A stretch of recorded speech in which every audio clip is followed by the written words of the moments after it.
Day 2 of the Tata Steel Chess India 2018 was very exciting. While on the first day we had only 4 decisive results, today we had 8 and there was bloodshed all over the board. I would just like you to have a look at what this auditorium is like where the tournament is being played. It's a 200 capacity auditorium, and over here on the stage we have 5 chess boards. I'm sitting right now on one of them. Over here you can see the top players of the world are playing. And coming to our board now, we are right now at the game position, which was between Aronian, who had the white pieces, and black was Wesley So. So why I am trying to show you this position is because there was something very instructive here. White has an isolated queen pawn, and usually when a side has a isolated queen pawn, he should strive for activity. So the most natural move here could be something like bishop g5 or bishop f4, and then you try to move your queen and then you get your rooks, and in general this is how white likes to play, for active pieces. But Aronian made the move bishop to e3, and when I was studying the isolated queen pawn positions, I would often think that bishop to e3 is a passive move. You're defending this pawn, so black can castle and then block with knight to d5, play b5, bb7. How does this move actually help? But bishop e3 is a start of a very interesting plan which you must keep in mind. The idea is that after a move like b5 that was played in the game, or even if you play short castles, white wants to play knight to e5, and now you understand why you put the bishop to e3, because you want to protect d4, and next you want to put your bishop on f3. In this way you get all your pieces working towards the queen side. It's completely different to the traditional isolated queen pawn play, like you want to attack on the king side. This is much different but very effective. So in the game, Wesley So played the move b5, and after knight to e5, black had a very difficult decision to make, because if he went bishop to b7, here there is a very nice tactical trick which I want you guys to think about. What should white play here? Okay, I hope that you were able to spot that knight takes b5 is possible, and after something like ab5, bishop into b5, this pin is just killer. A move like queen d5 trying to defend and attack the bishop can even be met with queen to b3, exchanging the queens, and there is no way for black to wriggle out of this, because the rook can come to c1 and increase the pressure. So in the game, Wesley didn't go for bishop to b7, he played bishop d7, but now, as you know, bishop came to f3 and there was a lot of pressure on the queen side. Aronian played a fantastic game and was able to win it. Of course, there was one tactical point which we would like to show you, which Aronian missed, but apart from that, this opening strategy was really very something to learn from. So we saw this beautiful opening play by Aronian, and where he played this knight to e5, bishop f3, and then he came to this position over here on the board, and one would imagine that when he has played so well in the game, he would be able to find the killer blow. Sorry, there is no rook on f1, it comes out. So this is the position, it's white to play. How will you finish off the game? And I don't even want you to pause the video, because once you see this, it's obvious. But imagine a player like Levon Aronian played the move knight takes f6 here, which leads to completely even position.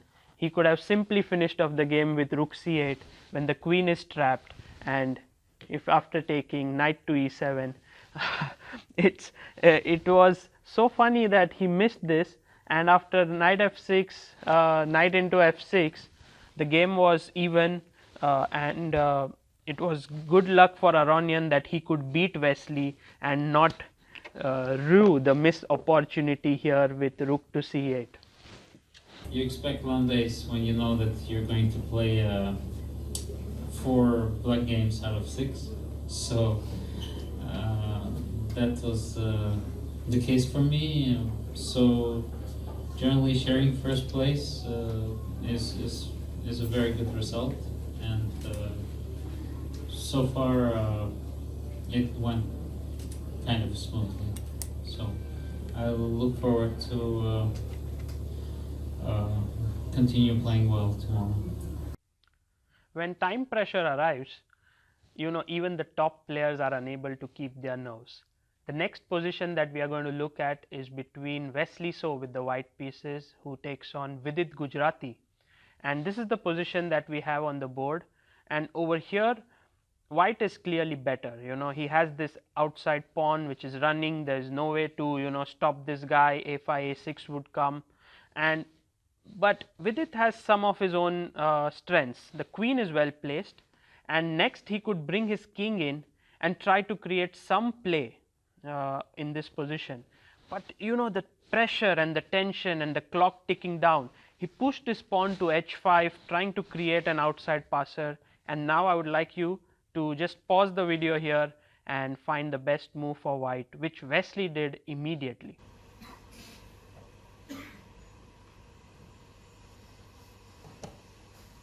Okay, so it was not so difficult. Wesley went for queen d8 check, very nice move. Forced, you have to go back to h6, and now comes the blocking move g5, so that if bishop takes g5, you have a pretty mate here, queen to h8. Vidit, of course, had missed this move g5 and had to go back. He went king to h7, but now there is no way to prevent the loss of a pawn. Queen e7 check, king g8, queen e6, king g7, queen f6, and you lose a pawn.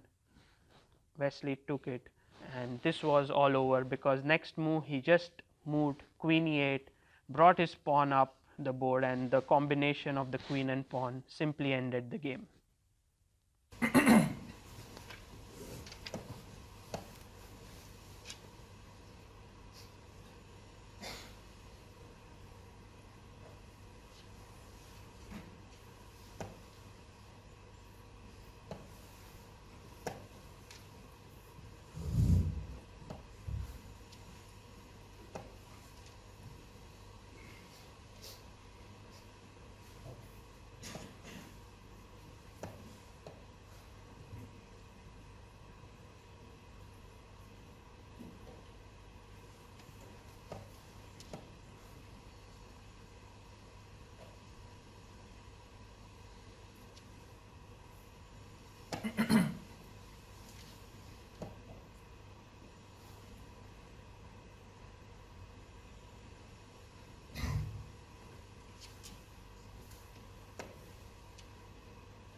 Well, this game which I am going to show you now shows how resourceful these top players are. When they are surprised in the opening, they don't really fall apart. They actually keep their cool, and they find the best moves and turn things around. So white in this game is Shakhriyar Mamedyarov, and black is none other than Vishy Anand. So the game started with d4, knight f6, c4, e6, knight f3, d5, and Vishy is of course well known for the classical systems, but Mamedyarov went for bishop g5. I think he wanted to avoid knight to c3 and knight d7, one of Anand's favorite lines in the Queen's Gambit declined. Bishop g5, and here Vishy took d takes c4, and from this point onwards the game starts becoming very interesting. Knight to c3, a6 and now a4 stopping b5. And if you look at it, this move a4 has weakened some squares in the position, and so Anand jumped with knight to c6. Usually the knight is not so well placed in the Queen's Gambit decline, but here it is different. The knight is going to come to a5. So, after e4 that was played in the game, and then came knight to a5 defending the pawn. So, white has everything going for him, but he does not have a pawn in the position. So, queen c2, and here Vichy played bishop to e7, rook d1 and h6. Perhaps this was not the most accurate move, but now the fireworks begin. He took bishop into f6, bishop f6 and e5. This was played with great confidence by Mamedyarov, and it seemed like Vichy was under some pressure, because when he played his bishop back to e7, in came the move d5. Now, if you switch on the engine at this point, the engine will give black is better, but sit on the board and imagine yourself in this, Tata Steel Chess India auditorium, which we just showed you at the start of the video, and try to think what you would do here, because if you imagine e takes d5, which is the most normal move, then rook d5 attacks the queen and also the knight on a5, and if you try to do something like bishop d7, trying to be tricky, because after rook a5 c6 traps the rook in some way, maybe this is also unclear, but here e6 is already very strong, because first of all f e6 the queen will come into g6, and at the same time you are clearing the fifth rank for the rook. So, when you start seeing such variations, of course you would be under some pressure, because queen cannot move anywhere. What do you do now? Well, Anand is Anand, he just castled, and after d into e6 he played queen to e8. Fantastic bit of play. It just seems like some kind of a puzzle where there are some only moves for black, and Anand finds them. E into f7, queen takes. Now the pawns are even, but black has castled and has a very nice position. After queen to f7, Mamedyarov had actually prepared knight to d5, and his point is simple. He wants to take this here, and the other thing is he is looking at c7 pawn, also looking at the e7 bishop.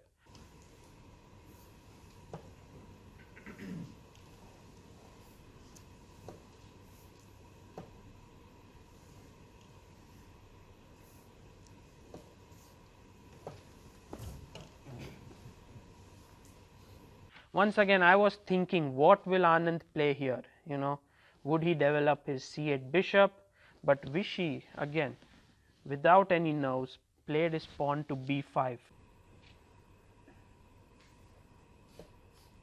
Very strong move, and after b5 he has a clear edge in the position. Bishop e2, he completed his development with bishop e6, although I personally think bishop b7 is a much better square for the bishop, but after bishop e6, knight e7, queen e7, black has solved all the problems, and later on of course the game was much more complicated and ended in a draw. But the thing to note is that when you have a position like this on the board, the first thing that you should do is not to panic, over here, and you must try to find what's going on in the position and then quietly castle and get your queen to e8. This is something which only classy players like Anand are able to do.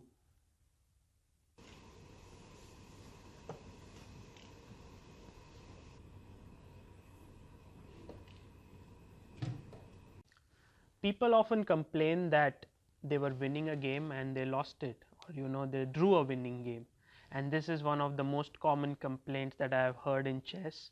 And that is why it is very interesting when top players get a winning position like this one on the board. White is Vidit and black is Minister of Defense Sergei Karyakin. So, when you are playing a player of that stature and you have a winning position, you can see here Vidit has a clear extra pawn, his bishop is superior to the knight, but When you are playing Karyakin, you cannot take things easy. Here it's very easy to relax and take it lightly, but Vidit did it really well. He first played his queen to c3,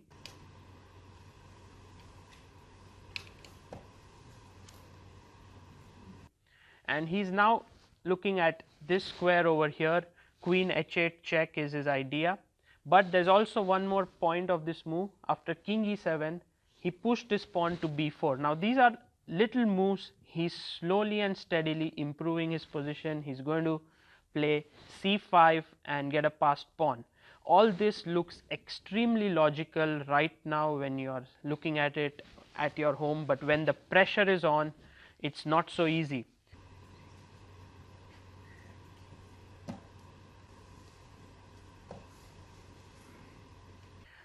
Now Karyakin is of course very tenacious. He went queen f6, and his point is, if you take this, no doubt this should be winning, but the king will block this passer here, and the h6 pawn could become a target. So Vidit didn't fall for this. Many times when you are ahead in material, you want to exchange, but he first kept the queens. He gave queen e3 check. After queen to e6, he played queen d4, and this is the impressive part, because after queen d6, we come back to the same position. He again gave a check, and finally he kept the queens on the board, and this is what top players do really well. They fight against their opponent's plans. They keeping the queen was useful for white. The king is a little exposed. This pawn is weak here, so the queen can always get in, and you want a passer over here on c5.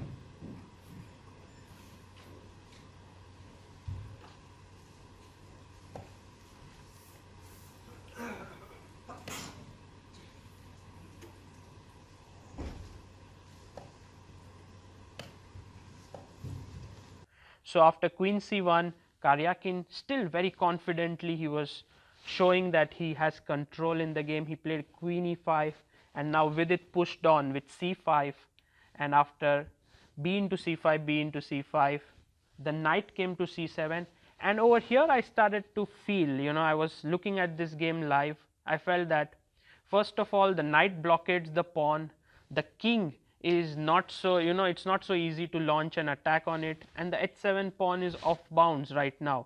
So is it going to be very difficult for Vidit to win? Not really. Vidit is a class act. He played c6 first, and then he got his queen to d2. He wants now to come in with queen to d8, and after knight to e6, queen came to d7. Once again Sergey was ready with his move, queen to c7. You don't really want to exchange the queens, so queen e8, nice move.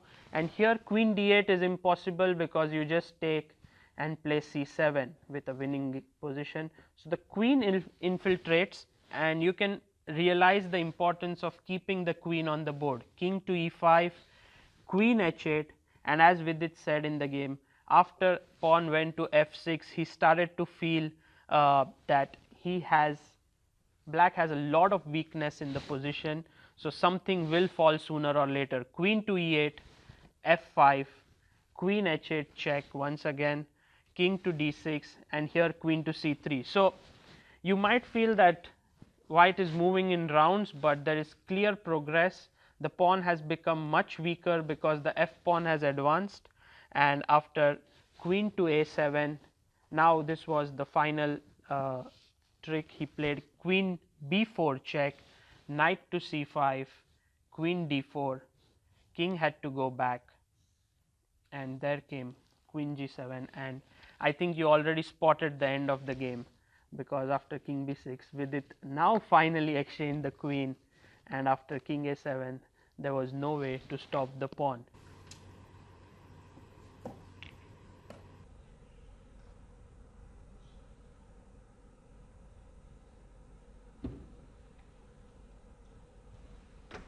This is the beautiful part of the game, that you exchange only when it's beneficial for you, not in this position over here.